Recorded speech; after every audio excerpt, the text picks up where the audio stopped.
تھی. آپ فرمانے لگے کہ وہ بزرگ تھے, ساتھ حکمت بھی کرتے تھے. مریض آتے تھے ان کے پاس. وہ کو مریض آئی, نوجوان لڑکی تھی. جب انہوں نے نبض پکڑی نا تو شیطان تھوڑا سا غلبہ کر گیا, اور نبض پکڑتے ہوئے اندر تھوڑا سا غلط خیال آیا, لیکن ساتھ ہی رحمت ہو گئی. وہ دھیان کرو اللہ ویکھدا بھی. نبض چھوڑ دی, نبض چھوڑ دی, بس خیال ہی گزرا. پہلا شیطان کی طرف سے آیا, دوسری اوپر سے مہربانی, ہو دھیان کر. علم یا علم بھی ان اللہ یرا, کیا تو نے نہ جانا کہ خدا دیکھ رہا ہے؟ ترقی کر دے ہو, ماں باپ آتے ہیں تو چینل بدل دیتے ہو, اور ایک دفعہ کہتے ہو حضور حاضر و ناظر ہیں. وہ خیال نہیں آتا کہ حضور بیٹھے بھی دیکھ رہے ہیں کہ میں نیٹ پہ کیا دیکھ رہا ہوں؟ کیوں بھول جاتے ہو ہمارا اللہ بھی دیکھ رہا ہے کہ میں نیٹ پہ کیا دیکھ رہا ہوں؟ خیال گزرا, ساتھ ہی خیال علم یا علم بھی ان اللہ یرا ربنا انک تعلم ما نخفی وما نعلن وما یخفی علی اللہ من شیء فی الارض ولا فی السماء. کوئی چیز ہاں زمین کے اوپر ہے, ہاں نیچے ہے, کوئی چیز بھی اللہ سے نہیں چھپی. خیال آیا, چھوڑ دی. لیکن جیسے میں نے کہا نا حضرت, دین ہے ضرور گھوم کر آئے گا. تب گھروں میں ٹینکیاں شینکیاں نہیں ہوتی, تب ماشکی جس کو ہم ذاتی زبان میں کہتے ہیں, وہی گھروں میں پانی دینے آتے تھے. گھر ان کی بیوی تھی, وہ پانی دینے کے لیے آیا. ماشکی پانی بھر کے نا جب وہ جانے لگا تو اس نے ہاتھ پکڑ دیا ان کی بیوی کا. انہوں نے اتنے پھڑیا, ادھر ماشکی نے کار پھڑ لیا. وہ بیوی آگے سے ہاتھ چھڑا کر کہتی ہے, وہ پتر کی ہو گئے. اس کو بھی خیال آیا, وہ روتا ہوا بھاگ گیا. اتنے وہ بھی بہ کے چنگا روئے دے, اکھاں لال کیتیاں, کار مائی بھی بڑا روئی. ساری زندگی لنگ گئی ہے, بڑے دھیان کری. اج کسی دیاں تیاں نے, کل نوں ساڈیاں تیاں نے بھی جوان ہونے. اج کسی لی چونک چ نہ کھلوئی, اج کسی لی نہ کھلوئی. اج تسی کھلوو گے, کل کو تہاڈی لی بھی کھلوئے گا. بڑا دھیان کریو, بڑا دھیان. اپنی جوانی بڑی پاکیزہ رکھنی ہے, بڑی پاکیزہ. اور زنا سے بچنا ہے. یہ آگے علامہ صاحب اور میں تقریباً 1.5-2 گھنٹہ بیٹھ کر یہی روتے رہے حضرت کہ سانو اینجدہ پھسایا ہے کہ اج زنا آسان اور نکاح انتہائی مشکل کر چھڑے. نکاح انتہائی مشکل کر چھڑے, انتہائی مشکل کر چھڑے. لیکن بچنا ہے پتر, بچنا. زنا ایک ایسا گندا گناہ ہے, میں نے حدیث مبارکہ پڑھی کہ اگر کسی سے یہ گناہ سرزد ہو گیا نا, اس نے معافی مانگی, اللہ نے اسے معاف کر دیا, لیکن پتہ پھر بھی اس کو سزا کیا ملے گی کہ جنت میں اللہ جل شانہ زانی سے کہیں گے کبھی تو میرے سامنے نہ آنا. زانی کو ہمیشہ کے لیے دیدار الہی سے محروم کر دیا جائے. اور آج بس اللہ اپنی حفاظت میں رکھے, بچ کے رہنا ہے. آج اس سے بڑا بچ, اپنی جوانیوں کو پاکیزہ رکھنا ہے, اپنی جوانیوں کو پاکیزہ رکھنا ہے. پھر دیکھو حضرت رنگ کیا لگتے ہیں, رنگ کیا لگتے ہیں, رنگ کیا لگتے ہیں. یہ سکندر 21 سال کی عمر اور 5 براعظم فاتح. زندگی نے ساتھ نہیں دیا, سانپ نے اس کو ڈس لیا تھا. اور ارسطو نے سکندر کا ٹریٹمنٹ کیا. جب ارسطو نے دیکھا نا کہ سکندر کا وجود اب نیلا پڑ رہا ہے, تو وہ سمجھ گیا کہ زہر اب پورے وجود میں سرایت کر چکا ہے. تو اس نے وہاں سکندر کو کہا, سکندر تو بچے گا نہیں, صرف چند گھڑیوں کا تو مہمان ہے. تو وہاں تاریخ لکھتی ہے کہ سکندر نے اپنے وزیر کو بلایا, اور بلا کر کے, کہ عیسائی مذہب تھا سکندر کا, وہ کہنے لگا کہ جب مجھے کفن دو گے نا تو ڈائریکٹ مجھے دفنانے کی نہ لے کر جانا, بلکہ اس طرح کرنا کہ دائیں بائیں سے میرا کفن پھاڑ کے نا میرے ہاتھ کفن سے باہر رکھنا. اور کرنا کیا, مجھے پورے شہر یونان کے چکر لگوانا. تو وزیر پوچھتا ہے سکندر وہ کیا, اس میں کیا راز ہے؟ تو کہتا ہے میں جاتے ہوئے ان لوگوں کو سبق دینا چاہتا ہوں, وہ اس دنیا سے جی نہ لگانا. دیکھو آج 15 لاکھ مربع میل فتح کرنے والا سکندر اس دنیا سے خالی جا رہا ہے. اور چلیو, وہ کچھ نہیں لے کر گیا, ہم کیا لے کر جائیں گے. اور پھر یہاں کسی نے بڑا خوبصورت لکھا تھا, یہ وہ باغ ہے جس کے ہزاروں مالی تھے.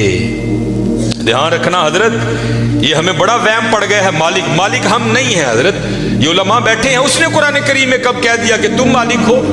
تو قرآن کریم میں بار بار کہتا ہے وَلِلَّهِ مُلْكُ السَّمَاوَاتِ وَالْأَرْضِ, اور اللہ ہی کے لیے ہے زمین و آسمان کی بادشاہت.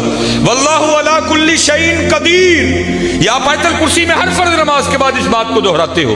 اللہ لا الہ الا هو الحی القیوم لا تأخذہ سنۃ ولا نوم لہ ما فی السماوات وما فی الارض. اور اللہ ہی کے لیے ہے جو کچھ آسمانوں میں ہے اور جو کچھ زمینوں میں ہے. سورہ آل عمران 3 پارہ. کل محبوب آپ کہہ دیجئے اللہم مالک الملک، اے اللہ اے ملکوں کے مالک. تیال کریو پتر او مالک جے اسی نہیں مال، ہم تو مالی ہیں یار. اور میں اکثر اپنی مثال دیا کرتا ہوں. جب میں تھوڑا بڑا ہوا نا تو میں نے کیا دیکھا، میرے گھر کے باہر جو پلیٹ لگی تھی نا اس پر لکھا تھا چودھری علم دین. پھر وہ پلیٹ بدل گئی حضرت، دادا وہ کا انتقال ہو گیا. پھر نئی پلیٹ کیا لگی، حاجی محمد بوٹا. پتہ نہیں حضرت یہ پلیٹ کب تک رہتی، جگہ وہاں رہی حضرت، لیکن کیا ہوا حضرت، مالیوں کے نام بدلتے رہے حضرت. اسی مالی ہیں حضرت، اسی مالک نہیں حضرت، مالک وہی ہے. اور میں یہاں ایک روایت بھی اکثر سناتا ہوں کہ آپ کہو گے مولوی صاحب ایویں ساڈے کول ساڈیاں زمیناں کھون لگے ہو. ان کو قرآن و حدیث سے بھی تو دلیل دینا. حضرت موسیٰ علیہ السلام کا دور مبارک تھا اور زمین کا ایک ٹکڑا تھا. 2 بندے لڑ پڑے آپس میں.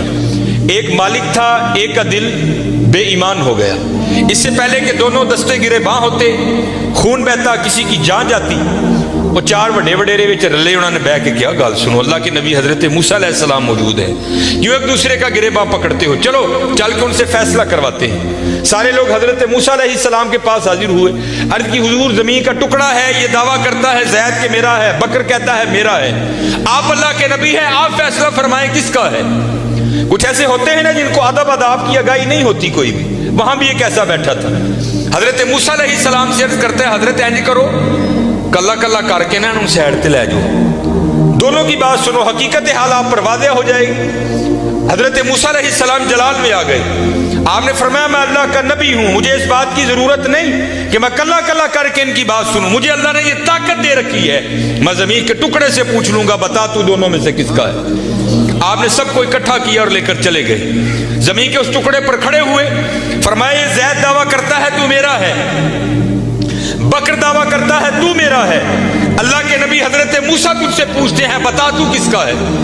تو تفسیر میں لکھا ہے کہ وہ زمین کا ٹکڑا بول اٹھا. پہلے حضرت موسیٰ علیہ السلام کو سلام عرض کی اور سلام عرض کر کے عرض کرتا ہے حضرت یہ دونوں جھوٹے ہیں، نہ میں اس کا ہوں نہ میں اس کا ہوں، ان کو تیاری کریں، یہ دونوں میرے ہیں. ہسی حضرت کیڑے وہم چھپے دیں تے حقیقت کیا ہے. یہ وہ باغ ہے جس کے ہزاروں مالی تھے، سکندر جب اس دنیا سے گیا دونوں ہاتھ خالی تھے.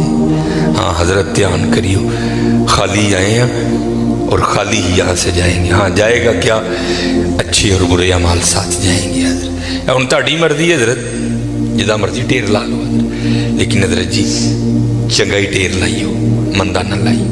یہ سیالکوٹ جاؤ تو آپ نے حکیم عبدالحی رحمۃ اللہ تعالی علیہ کا ڈیرا دیکھ رکھا ہے. یہ سٹی سینٹر کے تھوڑا سا آگے ہے. اتنی موقع کی جگہ ہے حضرت. ہم نے تو خیر نہیں دیکھا، لیکن میں نے وہ انجینئر دیکھے ہیں جنہوں نے حکیم صاحب سے کہا نا، انجینئر تھا، حکیم صاحب کا مرید ہوا تو اپنے پیر سے پیار تھا نا، تو عرض کرتے ہیں کہ حکیم خادم علی رحمۃ اللہ تعالی علیہ کہنے لگا کہ حکیم صاحب بڑی موقع دی جگہ ہے، سڑک دے اتنے تھی جی کتنے روڈ 'چ بھی جا کے بہو گے نا تو دنیا نے اوتھے بھی آ جانا ہے. مینوں اجازت دو ہاں میں نقشہ بناواں تے اتنے سوہنا پلازا بنائیے. تو حکیم صاحب فرمان لگے وہ بابا جی رہن دے. کہنے لگا نہیں جناب پلازا بنانے. آپ فرمان لگے یار اسی بڑا لینا ہی، لیکن ایک گل سنی سی تاں نہیں بنایا. وہ کہتے حضرت مشورہ کریں نا، شاید بات کی حقیقت کچھ اور ہو.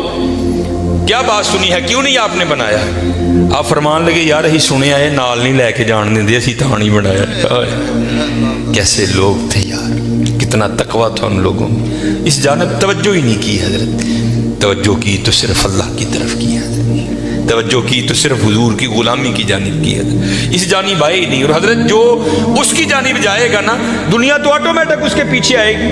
مولانا روم رحمۃ اللہ تعالیٰ نے بڑی خوبصورت مثال لکھی، بڑی خوبصورت مثال. آپ فرماتے کوئی بزرگ بیٹھے تھے، ان کے سامنے سے نا بندہ بھاگتا ہوا گیا، افیادہ نسیہ پہ جائے. اگلے دن پھر بیٹھے تھے، پھر بھاگتا ہوا گیا.